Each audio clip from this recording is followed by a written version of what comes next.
पण फार इझिली तिने हे सगळं आत्मसात केलंय. आणि ह्याच्यापेक्षाही आणखी मला सरांचं एक वाक्य फार आवडलं की आपला एव्हरेस्ट आपण ठरवायचा असतो आणि त्याच्यावर चढायचं असतं. तर तसंच तुलाही आता हे मिळेलच करायला. आपण आदितीचा पण व्हिडिओ बघूया त्याची. हां, एकूण अशी ठरलेली वेळ असते का की 4 तास 5 तास चढायचं थांबायचं? म्हणजे ह्या ट्रेकला महाराष्ट्रातले आहेत त्याला तू जात असशील संपूर्ण, पण जेव्हा मोठे ट्रेक्स असतात किंवा आत्ता बर्फातले असतात तर त्याला मध्ये मध्ये थांबायचं असतं का? किती तास सलग तुम्ही जाऊ शकता?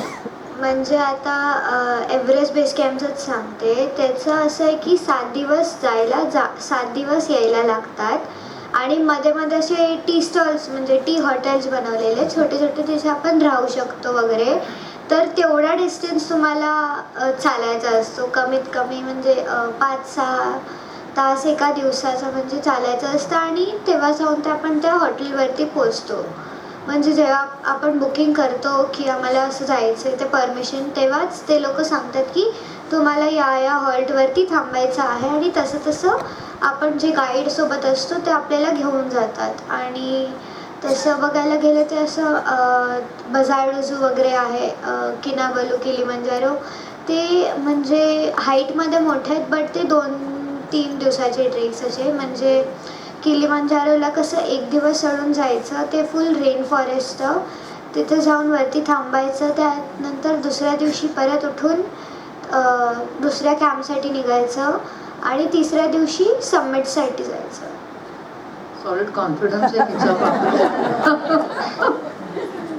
आपण आदितीचा व्हिडिओ बघूया आणि मग पुढच्या प्रश्नांकडे वळू. Kumari Aditi Parthe, a 13-year-old student from the Zilla Parishad School in Nigudghar, Bhor Taluka. Aditi exemplifies unwavering determination, curiosity, and exceptional talent. Under a pioneering initiative by the Pune Zilla Parishad, she has been selected as one of only 25 students from across the nation and the sole representative from rural Maharashtra to visit NASA in the United States. This remarkable program aims to introduce science, research, and space exploration to students from rural backgrounds. Aditi's journey is truly a testament to perseverance and aspiration. Born into a humble family in Bhor Taluka, she resides with her aunt in a modest home, while her father and maternal uncle work as laborers in Pune's market yard. In spite of these challenges, Aditi's passion for learning has never wavered. Each day, she walks 3.5 kilometers to attend school, an inspiring display of commitment and resilience. Without access to a mobile phone or computer at home, Aditi has nonetheless dared to pursue her dreams through science. Out of more than 13,600 students who participated in the selection process, organized by the Pune Zilla Parishad in collaboration with the Inter-University Center for Astronomy and Astrophysics, IUCA, Aditi emerged victorious. Recognized for her knowledge, inquisitive nature, and enthusiasm for science. Prior to her selection for the NASA program, Aditi participated in an educational tour of ISRO in Thiruvananthapuram. For a young girl who had never even traveled by train, her journey from a small village in Bhor to America is truly, as one might say, a flight from Bhor to the stars. Aditi is an exceptionally multifaceted student. She not only demonstrates excellence in academics, but also shines in sports, elocution, and dance. Her teachers and the headmaster, recognizing her potential, provided her computer training using their personal laptop. Today, her hard-earned success is a source of pride for her entire village and district. Aditi's inspiring story reminds us that there are no limits to our dreams. What is needed is effort, determination, and faith. Her journey from Bhor to NASA stands as a living example of the vision behind Udan, the next Gen Shakti. It is our privilege and immense pride to felicitate Kumari Aditi Parthe here today. Her inspiring journey will continue to motivate future generations to dream big and work with conviction to realize their aspirations. Let us celebrate this proud moment together. A 13-year-old student from a Zilla Parishad school in Bhod Taluka, walking 3.5 kilometers daily to school, now prepares to reach for the stars. The extraordinary path she has charted from Bhod to NASA personifies the spirit and promise of Udan, the next Gen Shakti. Honoring Kumari Aditi Parthe, a shining talent from rural India.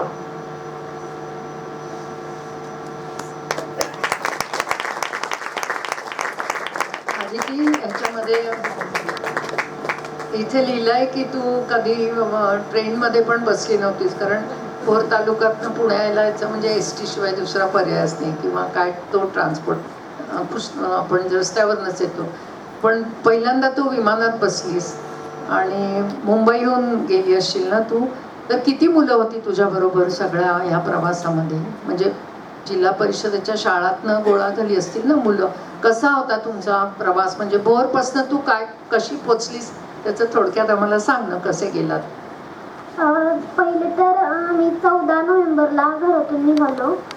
सकाळी 6 वाजता आम्ही भोरमध्ये गेलो. तिथून सरांसोबत पुण्यात गेलो. बालगंधर्वला हे होत्या वक्तृत्वाच्या स्पर्धा, तिथे गेलो. त्याच्यानंतर 12 वाजता मग पुण्यात मग CO साहेब होते, त्यांच्याशी थोडं बोललो आणि मग बसने मुंबईमध्ये गेलो. त्याच्यानंतर सकाळी 15 तारखेची 4ची फ्लाईट होती आमची, सकाळी 4ची. त्यावेळेस मग फर्स्ट टाइमच होतं की ट्रेननी प्रवास केल्यानंतर फर्स्ट टाइम मी विमानात बसणार होते. सो एक्सायटेड पण तेवढीच होते आणि थोडं भीती पण तेवढीच वाटत होती की काय होईल, कसं जाणार, कसे असेल आतमध्ये ते विमान, कसं असेल, कसं वाटेल तिथे गेल्यानंतर. आपल्याबरोबर मुलं एवढी आहेत, मग सगळीच अशी असणार. मग आणि सगळी सेमीमधून आलेली होती, तर मी मराठीतून होते. मग थोडी भीती वाटत होती की तिथे गेल्यानंतर कोण काय बोलेल, आपल्याला कोण काय बोलणार तर नाही ना. पण जे शिक्षिका होत्या माझ्यासोबत त्यांनी खूप छान हे केलं. आणि सगळ्यात हे म्हणजे जे आमच्यासोबत सर होते, पठाण सर, ते तिथे गेल्यानंतर ज्या डॉक्टर मॅडम होत्या त्यांना बोलले होते की जास्त करून दुसऱ्या कोणाकडे नका, पण आधी तिकडे जास्त लक्ष द्या, कारण तिची नाही का अंगकाठी वगैरे खूप बारीक येते, त्याच्यामुळे तिच्याकडे जास्त लक्ष द्या. पण तिथे गेल्यानंतर येताना मॅडम मला बोलल्या की 25 मुलं होती मी धरून, तर 24 मुलांनी सगळ्यांना गोळ्या औषधं द्यायला लागली. पण माझ्याकडे थोडंही लक्ष द्यायला लागलं त्यांना, कारण सगळ्या मुलांना काही नाही, काहीतरी कोणाचं डोकं दुखत होतं, कोणी आजारी पडलं. पण मला मॅडम बोलल्या की सर बोलले होते तुझ्याकडे जास्त लक्ष द्यायला लागेल, बट तुझ्यापेक्षा जास्त बाकीच्यांकडे लक्ष द्यायला लागलं मला. आणि मग अमेरिकेला पोहोचल्यानंतर तुम्ही बसनी फिरलात का सगळीकडे, का तिथे पण विमानं होती? नाही, बसने सगळीकडे. सगळे एकत्र होतात. किती शिक्षक होते बरोबर?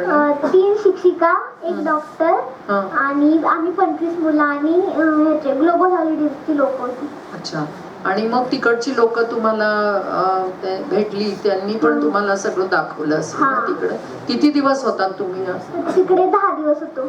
अमेरिकेत 10 दिवस आणि जाण्याचे जवळजवळ 10 दिवस असं झाले असतील ना? अच्छा.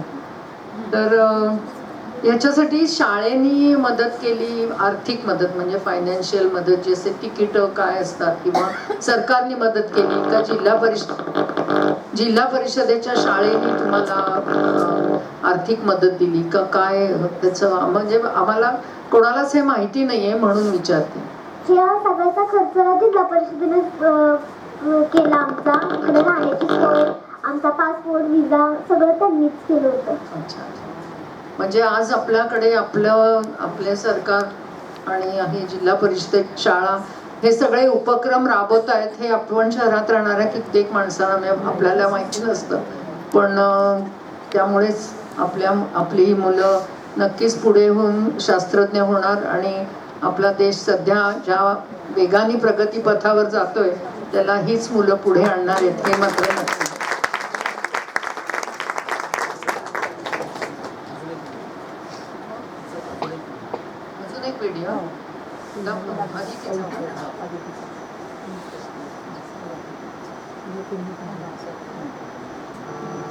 जिल्ह्याच्या भोर तालुक्यातील एका छोट्याशा गावात राहणारी 12 वर्षांची विद्यार्थिनी आदिती पारठे आता थेट अमेरिकेच्या नासाच्या दौऱ्यावर जाणार आहे. पण आदिती आजवर कधीही ट्रेनमध्ये सुद्धा बसली नव्हती. आदिती ही भोर तालुक्यातील निगुडघर येथील जिल्हा परिषदेच्या शाळेत शिकते आणि रोज सकाळी ती 3.5 किलोमीटर पायी चालत शाळेत जाते आणि संध्याकाळी तासभर चालत परत घरी येते. तिचं अतिशय साधं कुटुंब आहे. वडील पुण्याच्या मार्केट यार्डात हमालीचं काम करतात. इतकंच काय तर घरात कोणाकडे साधा स्मार्टफोन सुद्धा नाहीये. पण शाळेत अमेरिकेच्या नासा दौऱ्यासाठी तिची निवड झाल्याचं कळताच सगळेच आनंदानं नाचू लागले. तिच्या डोळ्यात सुद्धा पाणी काही थांबत नव्हतं. सध्या आदिती तिच्या मावशीकडे राहते. तिची मावशी म्हणते की आमच्यापैकी कोणीही आजपर्यंत विमान पाहिलं सुद्धा नाहीये. पण आदिती आता एकटीनं एवढा लांब जाणार याचा आम्हाला अभिमान वाटतोय आणि यामुळे गावात हमाली करणाऱ्या अनेकांना नवी प्रेरणा सुद्धा मिळालेली आहे.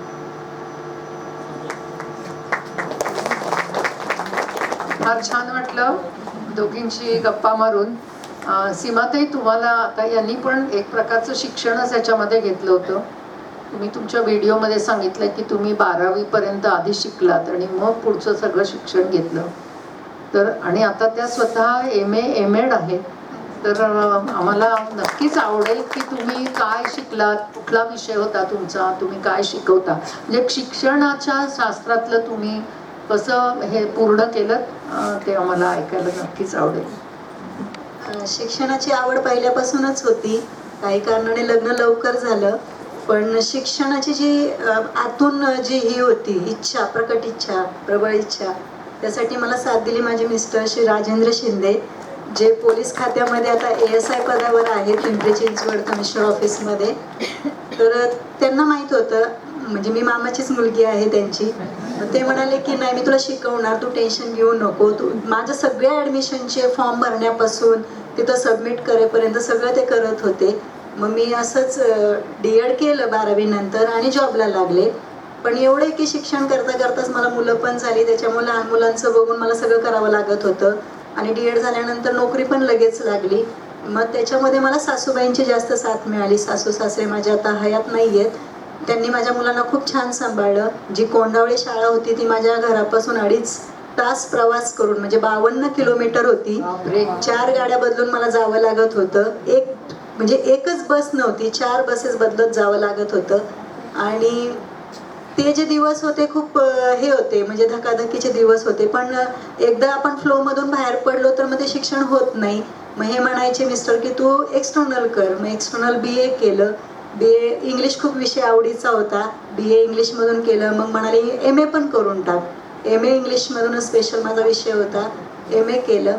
मग कोविडमध्ये असं सगळे म्हणायचे की मॅडम तुम्ही B.Ed पण करा, MEd करा, तुम्हाला पुढं भरपूर चान्स आहे MA इंग्लिश असल्यामुळे. पण ते कॉलेजमध्ये जाणं, हे करणं, प्रवास, आणि जसं आपण D.Edला केलं आपल्याला माहिती आहे की किती प्रॅक्टिकल असतं, किती लिखाण असतं, तास घ्यावे लागतात. म्हणून मी कंटाळा करत होते. पण कोविडमध्ये मला एक वरदान मिळाल्यासारखं झालं. फर्स्ट इयर माझं ऑनलाईनच झालं. मी ॲडमिशन घेऊन टाकलं लगेच वाट न बघता. आणि सेकंड इयर मात्र ऑफलाईन झालं. मग B.Ed झाल्यानंतर 1 वर्ष परत गॅप ठेवला. व्हिडिओच्या ह्याच्यामध्ये जास्त मी परत गुंतले. मग परत आमच्या मी भोरमध्येच माझं B.Ed झालेलं आहे, निर्मलाताई थोपटे कॉलेजमध्ये. तर त्या म्हणाल्या की अगं तू एवढी हुशार आहेस, तू का थांबलीस, तू MEd पण कर, आम्ही तुला संपूर्ण साथ देऊ, सगळे नोट्स वगैरे आम्ही तुम्हाला देऊ. आणि पुण्यामध्येच त्यांचं कॉलेज आहे ह्याच्यामध्ये धनकवडीला. तर तिथं सगळं तुझं सबमिशन आम्ही घेत जाऊ, तू फक्त परीक्षेला येत जा. असं करून मी MEd पण केलं. आणि MEdमध्ये मी कॉलेजमध्ये सेकंड होते. डिस्टिंक्शन 85% मला मार्क होते. मग मी असा विचार करत बसले की काहीच अवघड नाहीये. तुम्हाला रोजची सवय लागली ना, थोडा वेळ अभ्यास, घरची कामं, शाळेची कामं, होऊ शकतं. रोजचं तुम्ही 1 ते 2 तास मोजून 2 तास, कमीत कमी 1 तास, जास्त 2 तास दिला तरी काही अवघड नाहीये पुढच्या शिक्षणासाठी. मग हे शिकत मग त्याचा फायदा मला माझ्या मुलांच्या शिक्षणासाठी जास्त झाला, म्हणजे माझ्या विद्यार्थ्यांसाठी. माझी मुलं म्हणजे माझे विद्यार्थी. मग ते जे शिक्षण तज्ज्ञांची जी वाक्य आहेत, त्यांचे जे काही विचार आहेत, मानसशास्त्र आहे, शिक्षणशास्त्र आहे, हे समजून घेऊन, म्हणजे D.Edला मी जे काही शिकले ते मला असं वाटतच नाही की मी ते शिकले म्हणून, ते फक्त परीक्षेपुरतं केलं असं वाटत होतं. कारण तेव्हा प्रॅक्टिकल बेसवर माझ्यासमोर मुलं नव्हती. पण आता जेव्हा मी शाळेत शिकवत स्वतः शिकत होते, म्हणजे मला असं वाटतं की आदर्श शिक्षक असा असावा की जो स्वतः शिकतो आणि शिकवतोही. म्हणजे त्याने फक्त D.Ed B.Ed वर थांबून न राहता पुढील पदव्या घ्याव्यात.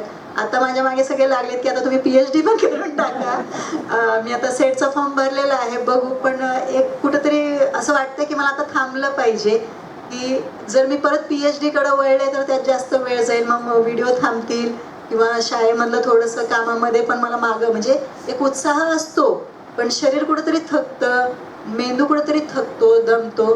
त्यामुळं सध्या तरी तळ्यात मळ्यात असा विचार चालू आहे माझा, जरी सेट क्वालिफाईड झाले तरी PhD करावी का नाही.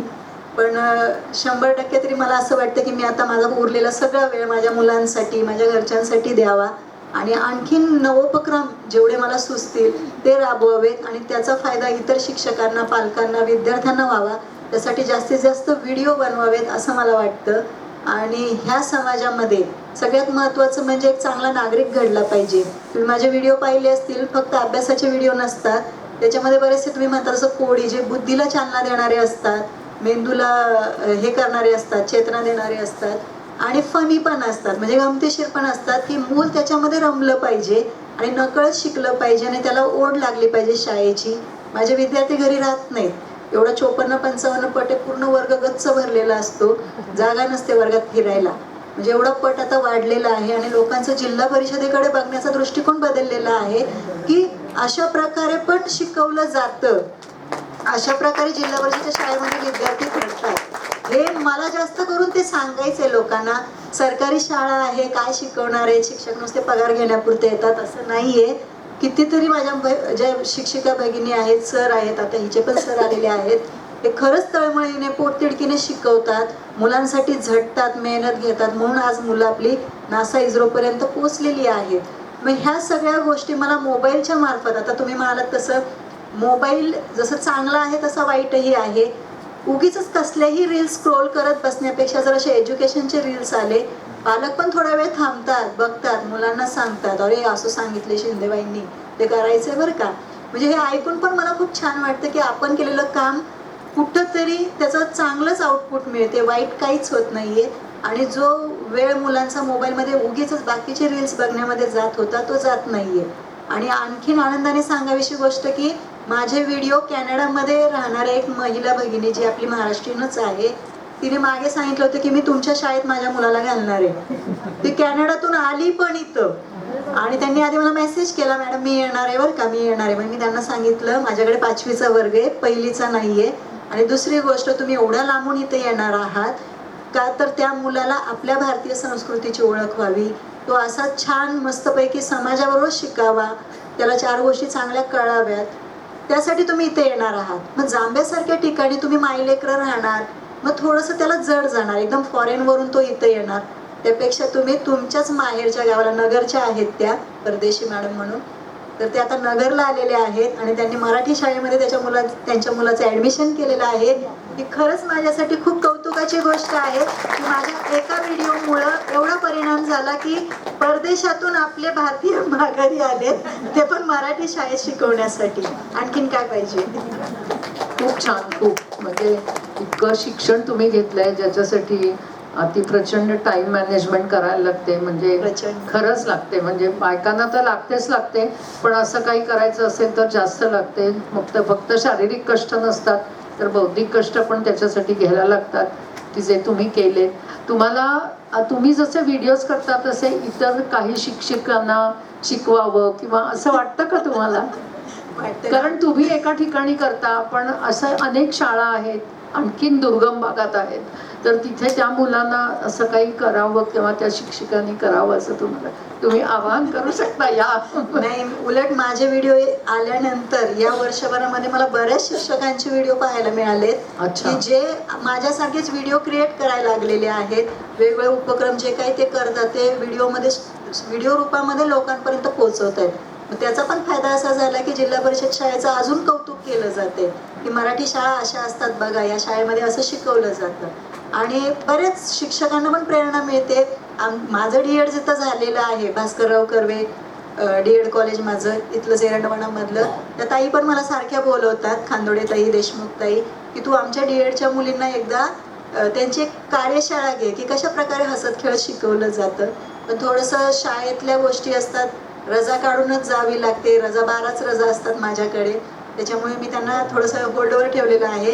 ज्या दिवशी सुट्टी असेल त्या दिवशी मी नक्की येईन.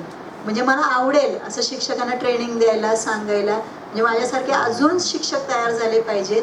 आणि मी ज्या विद्यार्थ्यांना शिकवतेय त्या विद्यार्थ्यांमध्ये पण 50% मुलांना असं वाटतंय आता की मी मोठेपणी शिक्षक व्हावं.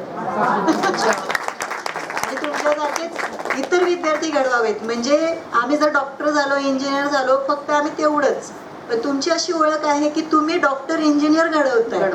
आणि माझे विद्यार्थी झालेले पण आहेत, बरेचसे इंजिनियर झालेले आहेत, छान छान पदावर काम करत आहेत, पोलीस भरती झालेले आहेत, बँकेत मॅनेजर आहेत. म्हणजे खूप छान माझी मुलं आहेत, यशस्वी झालेली आहेत. आपल्या सरकारने तुम्हाला काही मदत करावी किंवा सरकारकडे तुमची काही अशी मागणी आहे का की हे घडलं पाहिजे ह्या आत्ताच्या शिक्षण क्षेत्रामध्ये? किंवा समाजसेवी संस्था असतात, आता तुम्हाला माहिती आहे CSR फंड्स किंवा NGOज असं मदत करतात. तर अशी काही अपेक्षा आहे का तुमची की तुम्हाला असं मनातनं वाटतं की हे व्हायला पाहिजे? आत्ता तुम्ही मला जसं सांगितलं की शिक्षकांना आणखीन असे शिक्षक तयार व्हायला पाहिजे, तर याच्यासाठी असं काही पाठबळ आवश्यक आहे का तुम्हाला असं नाही मी म्हणत, एकूणच या व्यवस्थेला सगळ्या. तसं पाठबळ म्हणण्यापेक्षा जी आमची अशैक्षणिक कामं आहेत ती थोडीशी कमी केली. आता तुम्ही बघताय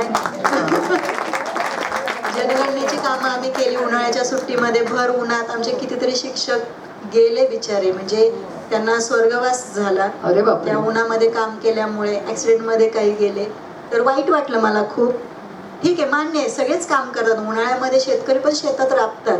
पण आम्हाला सवय नाहीये उन्हामध्ये काम करण्याची. म्हणजे आमचं शारीरिक जे म्हणतो ना आपण, तेवढी ताकद नाहीये थोडक्यात. मग ते उन्हात फिरून फिरून काम करणं, चक्कर येणं, हार्ट अटॅक आले काहींना. तर मला असं वाटतं की शिक्षकाला फक्त शिकवू द्यावं. जर अशैक्षणिक कामं तुम्ही बाजूला काढली, आता SIRचं काम सुरू आहे मतदानाचं. उद्यापासून आमच्या शाळा सकाळीच भरणार आहेत, 7 ते 12:30. विचार करा, 7 ते 12:30 आम्ही शाळा शिकवायची आणि 12:30 नंतर संध्याकाळी 5 वाजेपर्यंत SIRची कामं करायची. म्हणजे आमचा काही स्टॅमिना आहे का नाही? आणि एवढ्या दिवसांमध्ये मुलांचं नाही म्हटलं तरी शैक्षणिक नुकसान होतंच की ही कामं करा, ती कामं करा. आणि डोक्यात एक हँग होऊन जातं सगळं डोकं आपलं की आता काय करू, हे करू, माझी मुलं वाट बघतात वर्गामध्ये. पण ते पण महत्त्वाचे. तहसीलदार साहेबांचं वरून सारखं असतं किती काम झालं, किती टक्के काम झालं. मग थोडंसं असं वाटतं की आम्हाला फक्त शिकवू द्या, तुम्ही काही आर्थिक मदत करू नका. आम्ही फक्त पाटी पेन्सिलवर पण मुलांना शिकवायला तयार आहोत. म्हणजे डिजिटल बोर्ड नसला तरी चालेल, पाटी पेन्सिल वही खूप झालं आम्हाला शिकवायला, पण फक्त शिकवू द्या. इतर कामं काढून घ्या. आणि मग ही ह्यांच्यासारखी जी मुलं आहेत जी कुठेतरी सोशल मीडियावर गाजतात, म्हणजे त्यांचं काम दिसतं. म्हणजे आता समजा मीच माझ्या अनिरुद्धचं समजा व्हिडिओ टाकते गाण्याचे, तर फक्त त्या गाण्याच्या व्हिडिओमुळे त्याला मुंबईवरून एक शास्त्रीय संगीत शिकवणाऱ्या ऑनलाईन शिक्षिका भेटल्या. सचिन देसाई म्हणून संगीतकार आहेत, त्यांच्या मिसेस आहेत अमृता देसाई. त्यांनी हे सोशल मीडियावर पाहिलं आणि लगेच त्यांनी मदतीचा हात पुढे केला की ह्याला मी ऑनलाईन शिकवायचं आहे. मी असं आपल्या समाजातून की बाबा ही मुलगी छान नाचासाठी तयार झालेली आहे, ही मुलगी गिर्यारोहणासाठी तयार झालेली आहे, त्यांचं टॅलेंट ओळखून त्यांना त्या परीने मदत करा. शाळेला नका करू, त्यांना वैयक्तिक मदत करा असं मला वाटतं. आणि शासनाकडून एवढीच अपेक्षा आहे की अशैक्षणिक कामं काढून टाका आणि आम्हाला फक्त शिकवू द्या. विचारांनी मुख्य असलं की कसं बोललं जातं हे तुम्ही बघताय. त्याबद्दल परत एकदा तुमचे आभार मानते. आणि हे जास्तीत जास्त आपण लोक पोचवायचा प्रयत्न करूया. जिथे जिथे आपल्याला शक्य आहे तिथे तिथे आपण सांगायला जाऊया. कारण आत्ताच आपण बघतो आपल्याकडे कित्येक लोक जनगणनेसाठी येतात किंवा आता मतदार यादी तयार करतात त्याच्यासाठी येतात. तर कुठल्या कुठल्या पोस्टवर आता ह्याचं थोडं विषयांतर होईल, पण माझी एक मैत्रीण आहे जी फिजिक्समध्ये PhD झालेली आहे, डॉक्टरेट आहे, ती युनिव्हर्सिटीमध्ये प्रोफेसर आहे, पण त्यांना पण हे काम सांगितलंय आणि हे फक्त पुणे विद्यापीठात आहे, बाकी कुठेही नाहीये.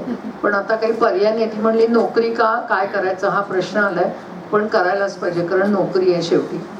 तर सीमाताई तुमचे अतिशय मनापासून आभार. तुमच्या पुढच्या सगळ्या कामांना आमच्या सर्वांच्या तर्फे खूप खूप खूप मनपूर्वक शुभेच्छा. धन्यवाद. आता ह्या दोघींना फक्त शेवटचा प्रश्न विचारते आणि मग आपण थांबूया. अजून एक आहे व्हिडिओ कोणाचे बघा.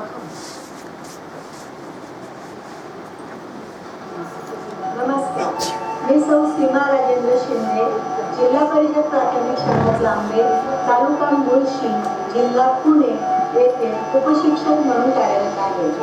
माझ्या शाळेचं नाविन्य म्हणजे मी माझ्या वर्गात राबवत असलेले निरनिराळे उपक्रम. या उपक्रमांच्या माध्यमातून मुलं माझी अशी शिकत असतात, स्वतः पुढे येऊन गणित करत असतात, गटामध्ये अभ्यास करत असतात, मित्रवर्तुळमध्ये मित्राकडून शिकत असतात. त्याचबरोबर गणितिक कोडिंग, स्वतः कृतीतून शिक्षण, अनेक पद्धतीचे खेळ मी मुलांकडून करून घेत असते आणि त्या खेळातून नकळत माझी मुलं शिकत असतात.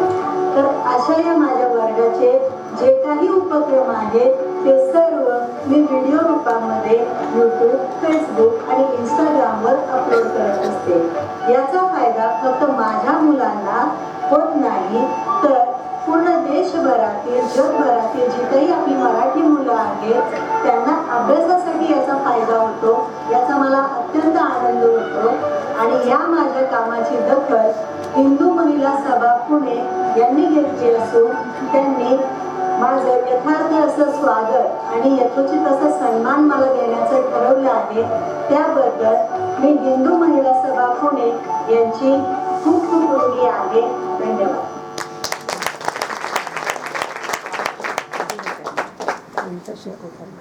काय लिहिलं भूषण? पैसा. पैसा. पैसा म्हणजे काय? मनी, पैसा. पण या पैसा शब्दामध्ये अर्थ लपलेला आहे आपल्या पृथ्वीवरील असलेल्या 5 महासागरांचा. 5 महासागरांची नावं या 5 अक्षरांमध्ये लपलेली आहेत. ते लक्षात ठेवण्यासाठी ही ट्रिक आहे. पहिला काय अक्षर आहे? पी वरून लक्षात ठेवायचा पॅसिफिक महासागर. लक्षात ठेवायचा महासागर. ओके. त्यानंतर काय? ए वरून काय लक्षात ठेवणार? Very good. कोण बोललं?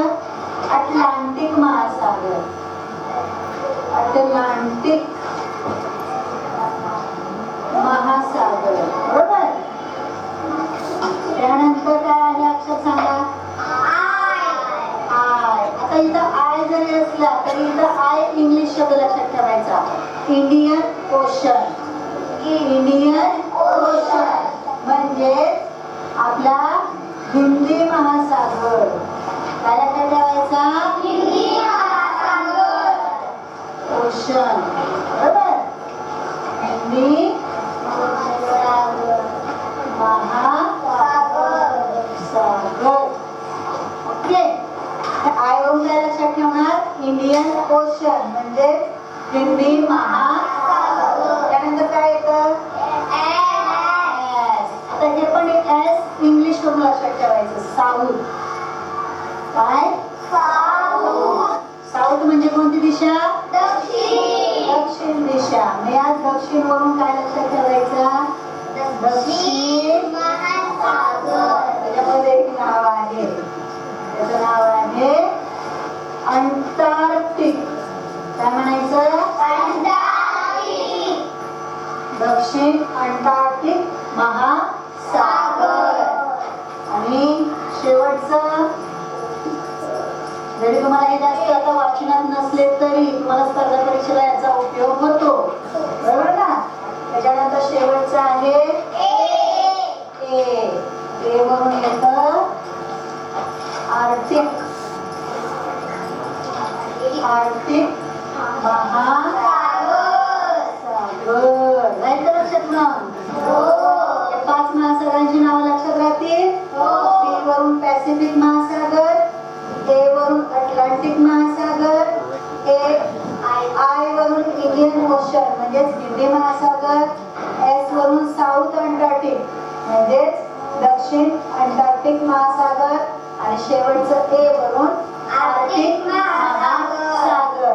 पृथ्वीवर एकूण ही 5 महासागरे आहेत. विसरायचं नाही. चला मग या लिहून पटकन.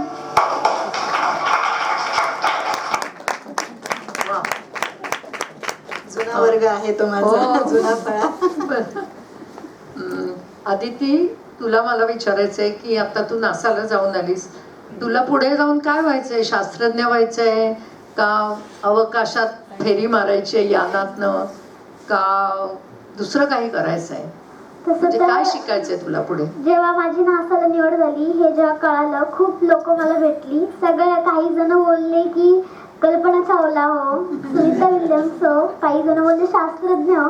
पण माझं ध्येय वेगळं आहे, मला काहीतरी वेगळं करायचंय. बर, मला IPS व्हायचंय. अरे वा. मला आवडतं, मला वर्गीची आवड आहे आणि मला IPS व्हायचंय. त्याच्यासाठी खूप काही कारण आहेत माझ्या मनात की का व्हायचंय, आणि त्याच्यासाठी मी पुस्तकं पण वाचते थोडी थोडी.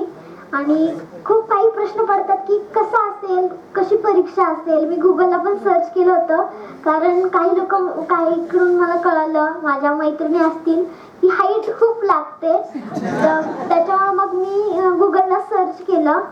नंतर मग मी असं बोलतात की ताडासनाने हाईट वाढते. मग मी रोज सकाळी उठल्यानंतर ताडासन करते, त्याच्यामध्ये हाईट वाढली पाहिजे. आदिती, तुझ्या मनात जे आहे ते नक्की सफल होईल याची आम्हाला सगळ्यांना खात्री आहे, कारण तू ज्या डेडिकेशननी करतेस काम, तर ताडासनं काय, तू नक्की उंच होशील आणि नक्की उत्तम IPS ऑफिसर होशील याची आम्हाला खात्री आहे. आम्हा सर्वांतर्फे तुला अतिशय मनपूर्वक शुभेच्छा. तुझ्या मनात जे जे आहे ते सगळं पूर्ण हो. आपली काय आहे पुढे इच्छा? म्हणजे काय, पर्वत चढत राहायचंय का आणखीन काही करायचंय? अजूनही तर असा काही वेगळा विचार नाही केलेला आहे की काय करायचं आहे पुढे. नाही, मला तू ट्रेकिंग तू जन्मभर करणार मला माहितीये, कारण ते तुझी आता ती वृत्ती झालेली आहे तिची. त्यामुळे पण शैक्षणिक मध्ये तुला काय करावं असं वाटतं? काय हेच करायचं असेल म्हणून मग जसं झिरपे सरांनी एक इन्स्टिट्यूट सुरू केली आहे, तशी मुलींसाठी, शाळेतल्या मुलांसाठी करावी असं तुला वाटतं का मनातनं?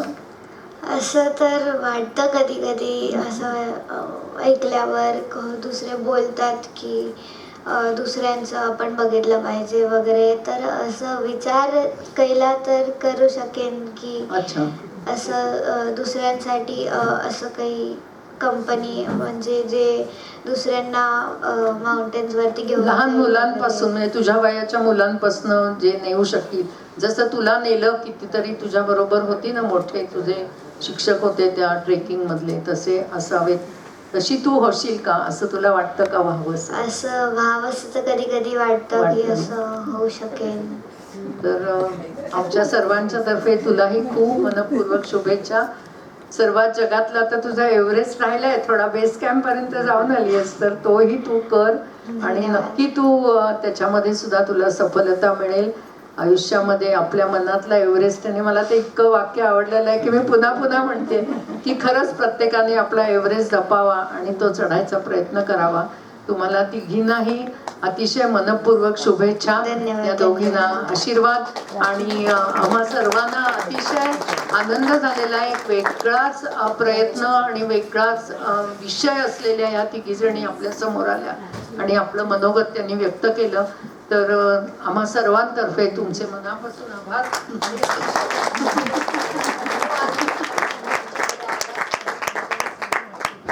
Thank you very much. थँक्यू. धन्यवाद. विशेषतः या सर्व पालकांचेही आभार, ज्यांनी आपल्या मुलांसाठी इतके कष्ट केलेले आहेत. तर त्या पालकांचेही मनपूर्वक आभार मानते मी, कारण त्यांच्याशिवाय, त्यांच्या मनात असल्याशिवाय ही मुलं पुढे जाऊ शकली नसतात. तिचे बाबा म्हटलं 2 मिनिटं मी हो, म्हटलं. या ना. बोला ना तुम्ही, झिरपे सरांच्या तुम्हाला बोलायचं त्यांनाही बोलवते मी वरती. त्यांनाही बोलवणार आहे मी वरती. सगळ्यांना नमस्कार. हॅलो, सगळ्यांना नमस्कार. जेव्हा दामले मॅडमनी सांगितलं की असा असा कार्यक्रम आहे, आम्ही हरिताचा सत्कार करणार आहोत, तिला असा आज पुरस्कार देणार आहोत, त्यावेळेला खूप बरं वाटलं. रेकग्निशन होतं ह्या बाबतीत, आम्ही ऐकून होतो पण बरंच कमी होतं अशा क्षेत्रातल्या मुलांसाठी. पण हे जेव्हा आम्ही ऐकलं तेव्हा आम्हाला खूप बरं वाटलं. आणि त्यानंतर मॅडमनी सांगितलं की उमेश झिरपे सर येत आहेत, म्हणजे ते एक अवॉर्ड आणि ते दुसरा अवॉर्ड. आम्ही खूप खुश झालो. आणि झिरपे सरांना आम्ही भेटण्यासाठी खूप सोर्सेस आम्ही बघत होतो की त्यांचं मार्गदर्शन गीताला भेटेल ह्यासाठी. पण जेव्हा मॅडमनी सांगितलं सर येतात तेव्हा आम्ही खूप खुश झालो आणि आज आम्ही सरांना भेटू आणि त्यांचं मार्गदर्शन. Thank you very much. तिचे बाबा पण आलेत ना, तुम्ही या तरी समोर आमच्या. सर आहे, बाबा पण या ना, या दोघंही या.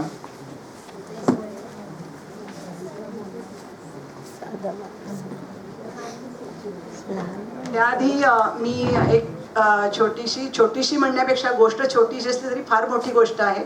आता गृहिताचे बाबा मला म्हणाले की तुम्ही जो हिंदू महिला सभेकडनं तिला चेक दिलाय तर तो आम्ही ह्या अदितीसाठी तो चेक देतोय. खूप खूप धन्यवाद. तुझ्या पुढच्या सगळ्या वाटचालीसाठी तिला तो उपयोगी पडणार आहे. कारण आता आम्हाला जो तिचे आम्ही जे पैसे पुढच्या देणार आहोत जायचे यायचे, तर त्याच्यासाठी पुढच्या वर्षीसाठी सुद्धा ते उपयोगी येतील. तर खूप मोठं मन आहे सर तुमचं की हे तिचं सगळं ऐकून तुम्ही हा विचार केलात. खूप खूप धन्यवाद तुम्हाला.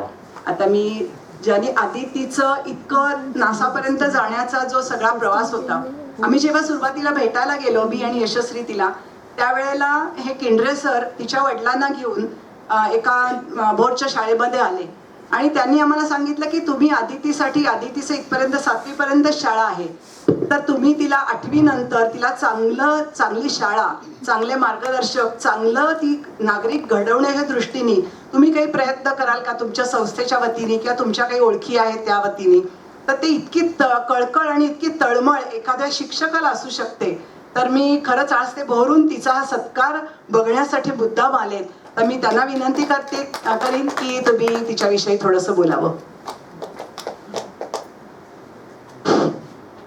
एकच सांगेन, आई वडिलांचं ऋण फेडणारी जर पोरगी कोण असेल तर ती आदिती. आणि हिऱ्याला पैलू पाडायला लागतात, पण ज्याच्यात जी चमक आहे ती चमक कोणी निर्माण करू शकत नाही, ती जन्मजात असावी. तिचा सेल्फ स्टडी एवढा आहे की आम्ही जे सांगतो किंवा आम्ही जे बोलतो त्याच्यापेक्षा तिच्याकडे जास्त असते. आणि त्यामुळं हे एक आहे पोटेन्शियल आहे की जेव्हा विद्यार्थी स्वतःहून करतो त्याला कोणतंही क्षेत्र कमी पडत नाही. फक्त एक असतं की हिऱ्याला पारखणारा जोहरी त्याची नजर असावी लागते. आणि सुदैवानं माझ्या 33 वर्षाच्या सर्व्हिसमध्ये असे काही योग आले की ज्याला म्हणतात ना, कर्ता करविता परमेश्वर असतो, पण हात आणि डोळे याची जाणीव असावी लागते. ज्या मुलाला मी पहिलीत येण्याआधी ओळखलं होतं की याच्या हातामध्ये कला आहे, तो आज आपल्या जी टॉकीजच्या फेम याच्यामध्ये आंतरराष्ट्रीय मृदुंगवादक अर्जुन महाराज साळेकर आहे. त्याचबरोबर एका शिक्षकाला माझ्या आदिती म्हणते की माझे गुरुजी जे इतिहास शिकवतात त्या इतिहासासारखा दुसरा जिवंत प्रसंग उभा होत नाही. पण ज्याला मी स्टेजवर धडाडीनं उभं राहायला शिकवलं तो आज माझा सहकारी दौंडचा आपल्या जिल्हा परिषद शाळेमध्येच आहे, रावणगाव शाळा आहे, राहुल किसन शिंदे माझा सहकारी. मी बळ स्टेजवर ढकलला होता, मी आहे ना, तुला काय करायचं, कमी पडेल तिथं मी आहे. पण तो आज माझ्यासारखा नाही, 10, 20 हजार 25 हजार एवढंच काय, अगदी राजकीय क्षेत्रातल्या सगळ्या लोकांच्या पुढं शिवचरित्र सांगणारा आणि शिवचरित्र जगवणारा माणूस राहुल शिंदे. त्याचबरोबर डॉक्टर, इंजिनियर यांची, आणि तसं म्हणायला गेलं तर आपल्यातले सर्जन आहेत त्यांची मंडळी, सायली फडके विंझरची, ती मुलगी 1ली ते 4थी पर्यंत मी शिकवलं. कधी 1ली ते 4थी पर्यंत 96 साली. किती? 96 साली शिकवलं. 96 साली शिकवल्यानंतर 1ली ते 4थीचा गुरुजी आज तिच्या आठवणीत राहतो.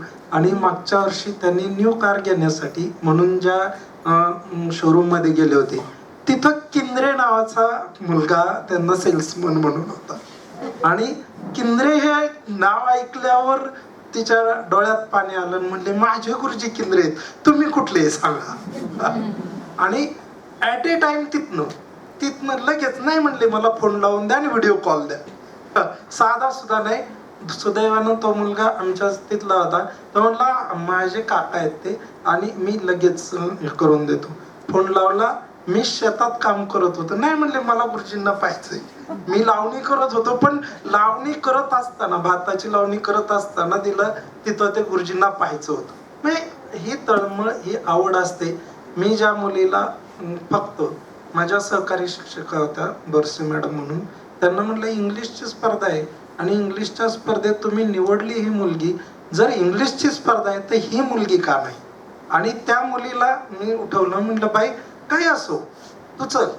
आणि ती स्पेलिंग लेखनामध्ये जेव्हा शिवसाहेबांचे, यापूर्वीचे शिवसाहेब प्रसाद साहेब, त्यांनी ते अनुधावन कार्यक्रम घेतला होता, त्यावेळेस मला आठवतं की आम्ही अवसरीला गेलो होतो आणि 5 मिनिटाच्या कालावधीमध्ये दुसऱ्या स्पर्धकापेक्षा त्या विद्यार्थिनीचे 50 शब्द जास्त होते, जे इंग्लिश मीडियमच्या विद्यार्थ्याला सुद्धा जमले नाही. म्हणजे अशी जे काही नजर असते त्यामध्ये माझी अदिती, ती मला शंका नाही आणि तिच्या आईवडिलांच्या कष्टाला दाद नाही. फक्त एक आहे की संस्कार त्याबद्दल सोबत. आणि आता मी ह्यांना आल्यावर पहिला प्रश्न तो विचारला होता, ती काळजी हीच होती की ज्या मुलांना आपण घडतोय एवढं महाग झालंय शिक्षण की नाही कॅपॅसिटी. आता आम्ही आमच्या मुलांसाठी किंवा या मुलांसाठी काय करतो काय नाही याचा प्रश्नच नाही. जिल्हा परिषद म्हणजे हाडाचा शिक्षण. तिथं मांसाचा प्रश्नच नाही. मांसाचा प्रश्न नाही, तिथं हाडाचा शिक्षक असतो. आणि एक आहे, मातृभाषेतून शिकवा. सुरुवातीचं जे शिक्षण आहे ना ते मातृभाषेतून द्या, ज्याला शिक्षण आहे पण त्या शिक्षणातल्या प्रत्येक शब्दाला भाव आहे, अर्थ आहे. तो अर्थ जर कळायचा असेल तर मातृभाषेशिवाय दुसरं साधन नाही. तुम्ही कोणती लँग्वेज कधी शिकू शकता, पण आईचं प्रेम जे आहे ते नाही त्याला कळतं.